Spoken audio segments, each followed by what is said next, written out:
everybody, Dr. Urban here. So I'm gonna do the practice test, old school here on a piece of paper. So let's grab problem one. Hopefully you've done this yourself, so you're not just looking at this for the first time. That would be really challenging. So make sure you go and try to do problems 1 through 4, which is what I'll put in this video. And then the second video, part 2, will have the rest of the problems.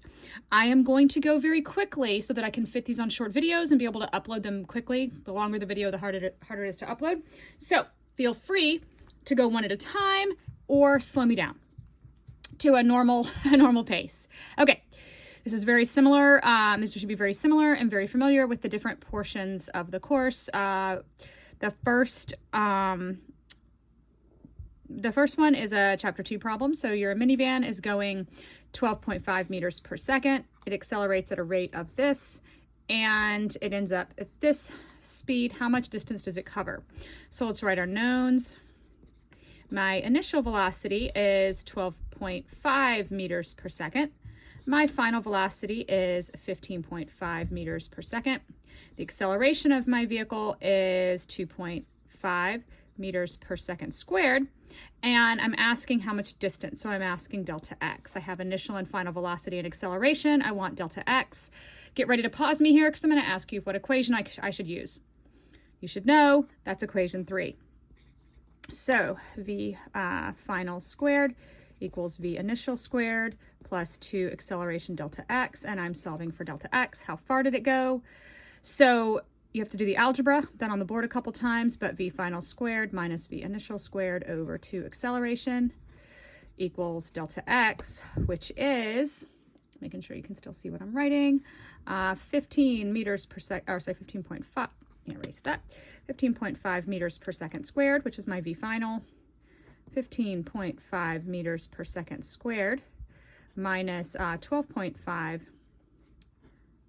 meters per second squared over 2 times the acceleration rate, which is that one, 2.5 meters per second squared. So 15.5 squared is 240.25. I do every step. 12.5 squared is 156.25. That minus that gives you 84 divided by 2 divided by 2.5. And I get that the distance my car goes, my minivan in this case goes, is 16.8 meters. I have 1, 2, 3, 4. I have the lowest number of sig figs is 2, so my delta x is 17 meters. That's what I would report as my answer. What period of time? Well, it's saying for this, it wants delta t. So I know that equation 1 is acceleration equals delta v over delta t.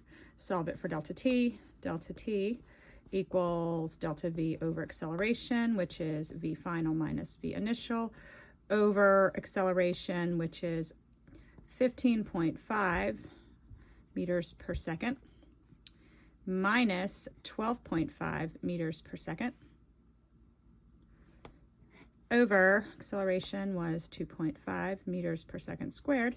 That gives me a time period of 1.2 seconds. Okay, that's straight chapter 2 using equation 3 up here. I chose that because I had initial and final velocity and acceleration and wanted displacement. And here I was asked time, so I went back and got initial and final velocity and acceleration to get time using equation 1. Okay, the next piece is number 2. This is a chapter 3 question. Launch a ball from the top of a cliff. So draw the chapter 3 piece that you're supposed to draw, your projectile motion piece. There's going to be some kind of height delta y. There's going to be an object right here. It's going to end up down here. It's going to go some distance delta x. And remember, you have some rules with projectile motion. X and y are separate. Okay, so put your x and y known separately. And x is uniform motion. And in the y direction, it's free fall. Okay, with that said, my x knowns, well, let's see, and horizontally, speed of 4.5 meters per second. So it's kicked horizontally with an initial velocity here. So Vx is 4.5 meters per second. The ball lands 25 meters away from the base of the cliff. That's got to be this.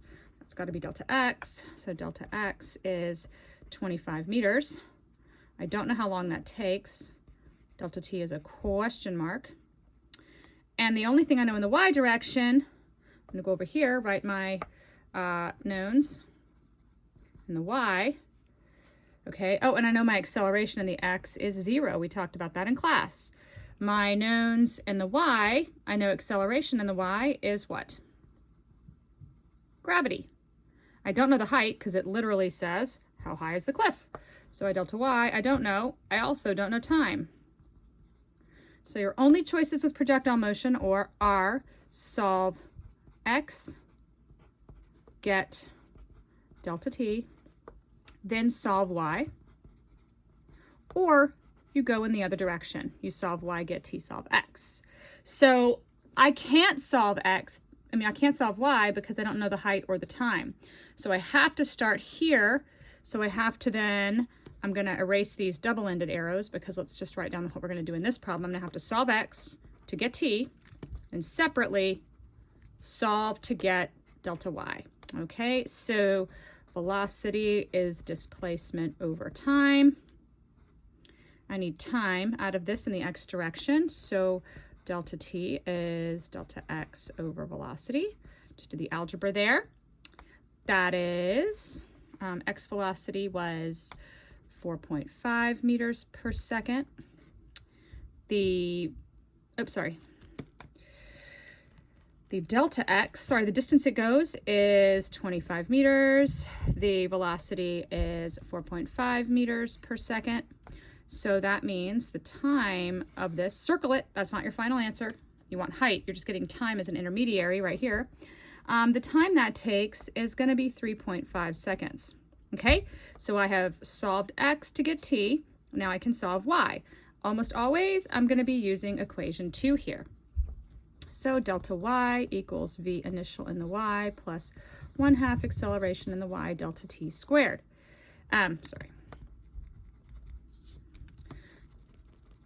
Equation 2, delta y equals v initial in the y delta t plus 1/2 acceleration in the y delta t squared. You don't have an initial y velocity because it was kicked horizontally or launched horizontally. There's no initial y motion, so this whole term goes to 0, just like a couple of the examples in class. So the delta y, or the height, is 1/2 acceleration in the y times time squared. Okay, what you have to remember though, that's the big kicker with these problems, you've got to remember that acceleration is gravity. So just plug in delta y equals 1/2 times 9.8 meters per second squared times time. I'm sorry, I put the answer for the first problem wrong. Anyway, I'm sorry, it's right here. I apologize. Time for this problem, I looked one below, is actually, 5.56 seconds. I apologize. 5 would go into 25. I'm sorry. Yeah. Yes, about 5 goes into 25 about 5 times. Yeah, okay. Yeah, so sorry about that. It's 5.56 seconds. And so I need to square that here. 5.56 seconds, square that. And I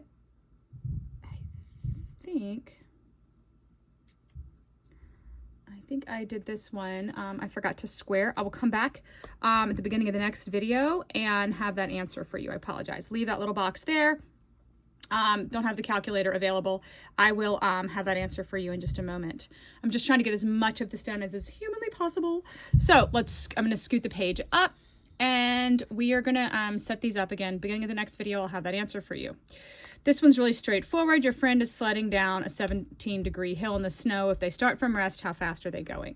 Well, so if their initial velocity is 0 meters per second, and they're gonna ski down for 10.1 seconds. Sorry, let me write that's delta t. It's 10.1 seconds.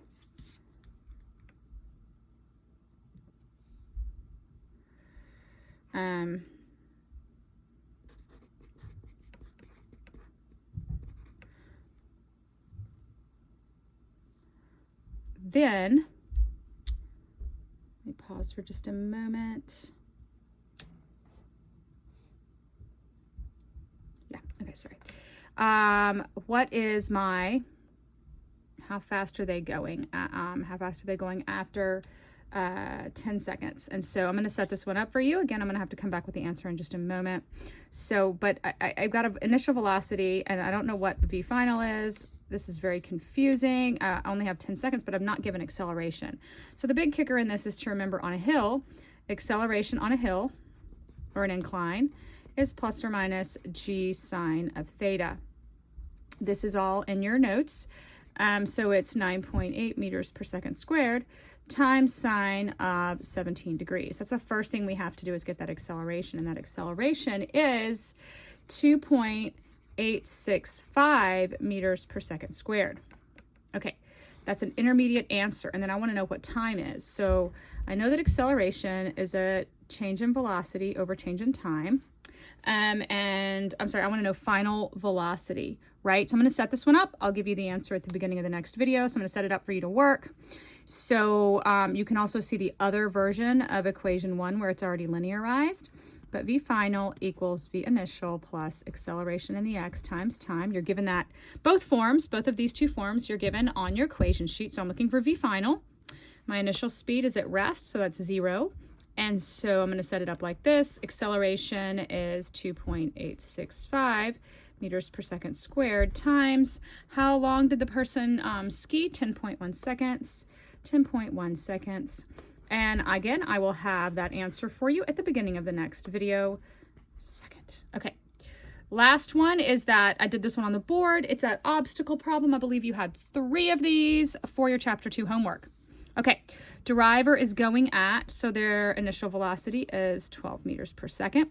This one is written a little differently than the one you'll see. I made an error in that. You see an obstacle in the road ahead, 27 meters ahead. So just make a little note. That's how far obstacle is. I have to stop by that. They have a reaction time. So there's this first little delta t of 0.35 seconds. And at the beginning, and I'm going to have to see how far, I mean, can I come to a stop without colliding with the obstacle? But the other piece I forgot to put in there is what is the acceleration rate of their car? And I told you later on that that acceleration that their car is able to achieve is 3.8 meters per second squared. In other words, this is the braking rate. Or the deceleration rate is what we used to call it. So it's actually a 2-part problem. I'm going to go a little bit of distance before I begin to hit the brakes. So for a while, I have just uniform motion. I'm just going like that speed for that long of a period of time. And then I'm going to slow down. Okay, so for the second part, my initial velocity is 12 meters per second. My final velocity is, of course, 0 meters per second.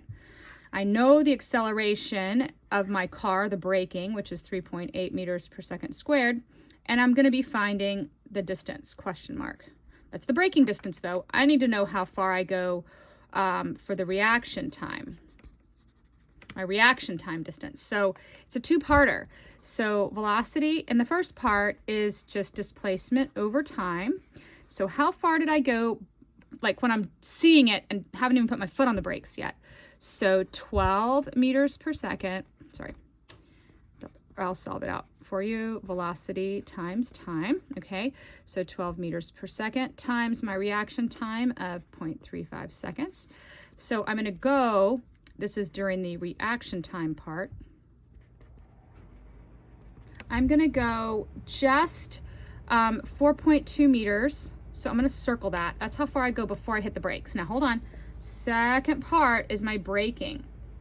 Okay, so equation 3, final velocity squared equals initial velocity, plus 2 times acceleration times delta x. And I want to know this. This is the delta x for braking. And I'm going to add these 2 pieces together. So how far did I go before I hit the brakes, and how far did I go while braking? So V final squared minus V initial squared over 2 times the acceleration rate of the car equals delta x, just solving equation 3 for delta x. We've done that a few times. So I have 0 minus 12 meters per second squared over 2 times the break rate, which is 3.8 meters per second squared. Okay, and so I find out the distance I go while braking is 18.9 meters. Okay, so I have 4.2 and 18.9. I put those together, and I am gonna get, so I say total is 4.2 meters plus 18.9 meters, and you add those two together, okay, and I'm going to end up with 23.1 meters, okay. And hold on, that's not the answer. They wanted to know, can they stop before colliding? So we go back and we look, it's 27 meters ahead. So yes, you stop. Okay, I will come right back for part 2, and I will have the actual final answer for the height of the cliff and that final velocity.